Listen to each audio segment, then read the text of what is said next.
Hello everyone. In this lecture video, we will discuss the case 3, third method, tied rank to calculate the Spearman's rank correlation coefficient. In first case, when the ranks are given, the second case when ranks are not given, and the third case when the ranks are repeated or the number of individual or the item is repeated. So in that case, what we have the formula for that.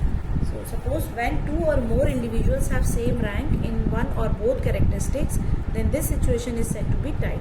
अगर आपके data set में दो या दो से ज़्यादा characteristics जो हैं वो सेम है, उनकी वैल्यू सेम है इंडिविजुअल्स की, तो आप उसको बोल सकते हैं this is the situation of tied rank. If two और more individuals have same values, in this case common ranks are given to the repeated items.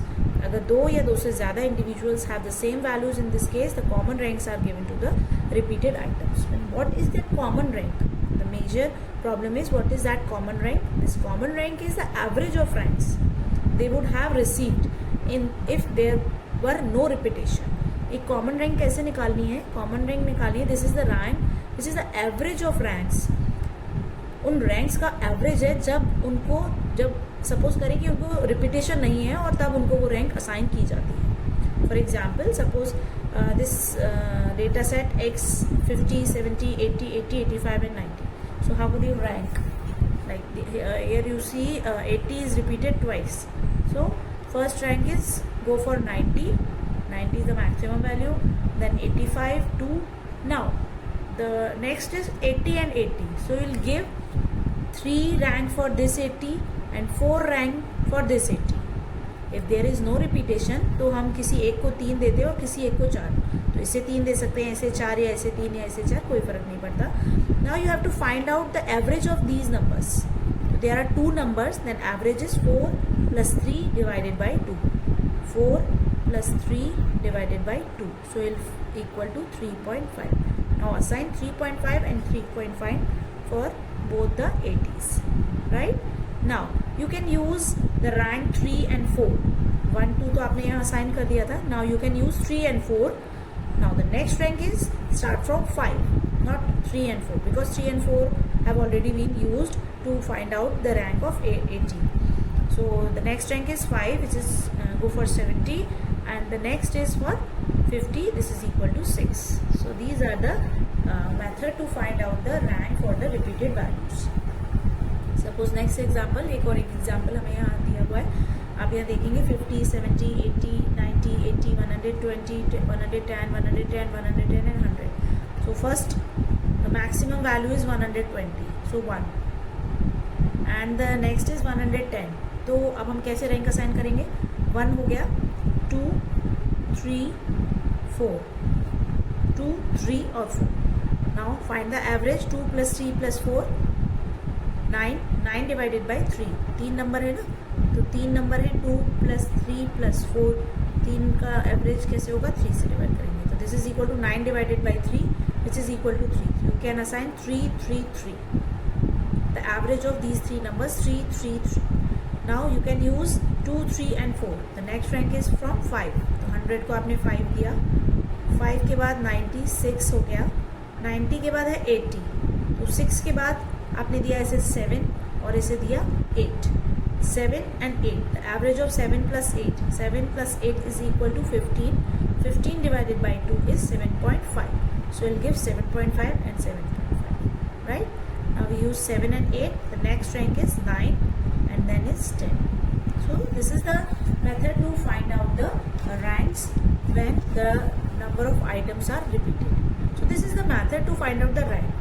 And now what is the formula to find out the Spearman's rank correlation coefficient, which is equal to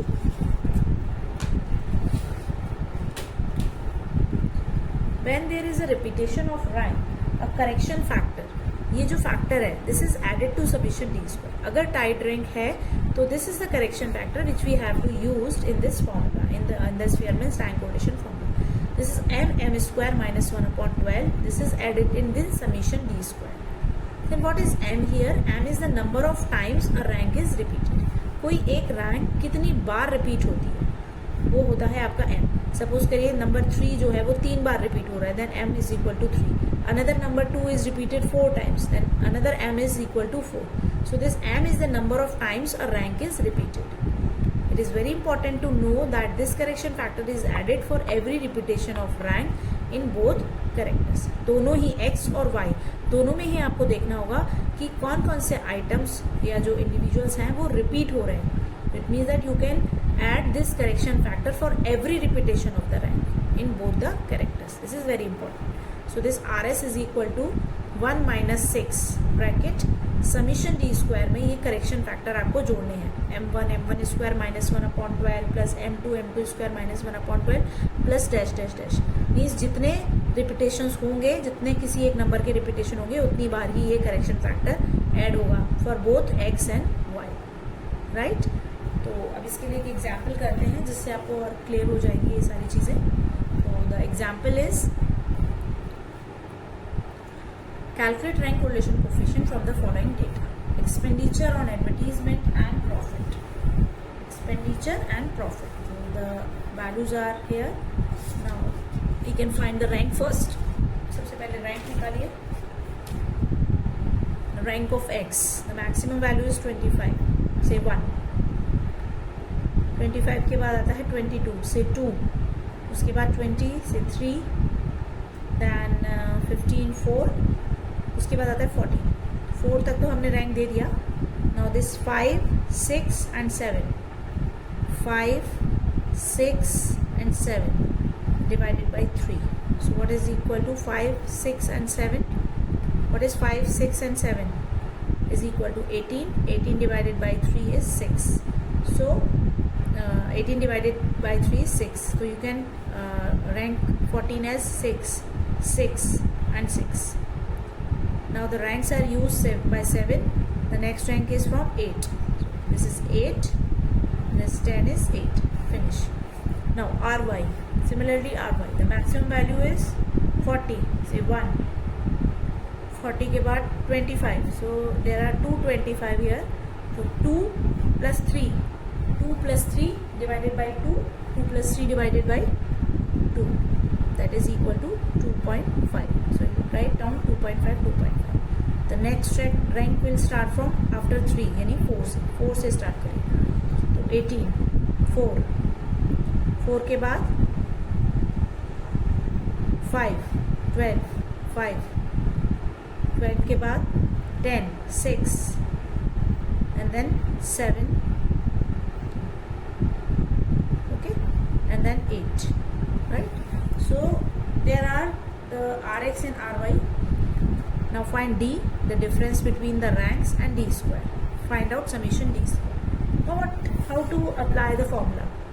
How to apply the formula? What is M1 M2, M1 M2 M3? वो हमें देखना है क्या है. पहले हम formula लिख लेते हैं. 1 minus 6 summation D square plus M1 M2 हमने 2 ही लिखे हैं. क्यों? क्योंकि there are 2 repetition, 1 in X and 1 in Y. 1 in X मतलब 14 रिपीट हो रहा है 3 बार, और इसमें जो क्या था 25 जो है वो 2 बार रिपीट हो रहा है. तो एक बार M1 की वैल्यू हो जाएगी 3 और एक बार M2 की वैल्यू हो जाएगी 2. रैंक 6, या फिर आप रैंक्स को भी कह सकते हैं 6 rank 6 is repeated 3 times in Rx and rank 2.5 is repeated 2 times. So M1 is equal to 3 and M2 is equal to 2. And then substitute the value of M1 and M2 in this formula.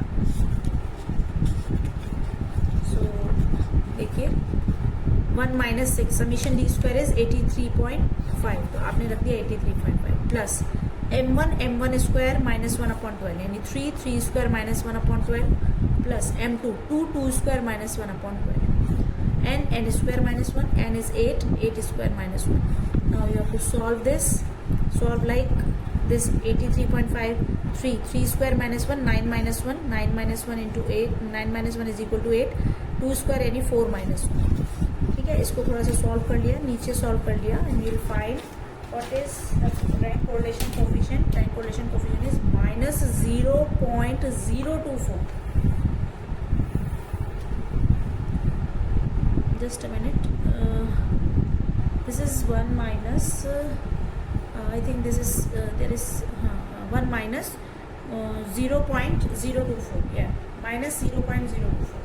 So this is negative coefficient of correlation है, but आप देख रहे हैं इसकी value कितनी छोटी है, 0.024. This is negligible because 0 से 0.20 तक अगर वैल्यू आती है, चाहे वो पॉजिटिव हो या नेगेटिव, आपका जो आंसर है वो नेग्लेजिबल ही होगा.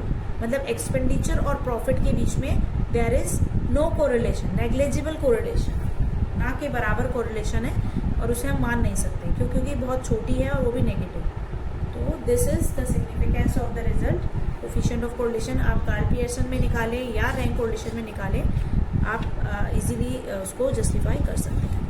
दिस इज अनदर एग्जाम्पल, आप नोट कर सकते हैं इस एग्जाम्पल को और इसे प्रैक्टिस के लिए कर सकते हैं. इसमें भी आपको रैंक कोरिलेशन निकालना है. ये फॉर टाइड रैंक के लिए है, एक्स वाई, इधर r x r y, d x d square summation d square, and this is the formula. इसमें आप देखेंगे M1 M2 M3 3 रिपीटेशन है. तो यहाँ पे आप देख सकते हैं रैंक कहाँ कहाँ रिपीट हो रही है. एक तो ये 3 बार हो रही है, 6.5 2 बार हो रहा है, तो M1 हो गया 3, M2 हो गया 2, और RY में भी देख लीजिए ये फिर 3 हो गया, M3 3. तो M1 M2 M3 3 टर्म आपको यहाँ ऐड करने होंगे. तो करेक्शन फैक्टर उतने ही ऐड करने हैं जितने रिपीटेशन है X में और Y में मिला के. इस तरीके से आप क्वेश्चन को सॉल्व कर सकते हैं. इसका आंसर आप देख सकते हैं, the answer will be -0.82. Negative correlation है and this is high degree of correlation, right. So और ये क्वेश्चन और है जिसे आप नोट कर सकते हैं अपने प्रैक्टिस में. So this is all about the coefficient of correlation, Karl Pearson coefficient of correlation and Spearman's correlation coefficient, because this is very important.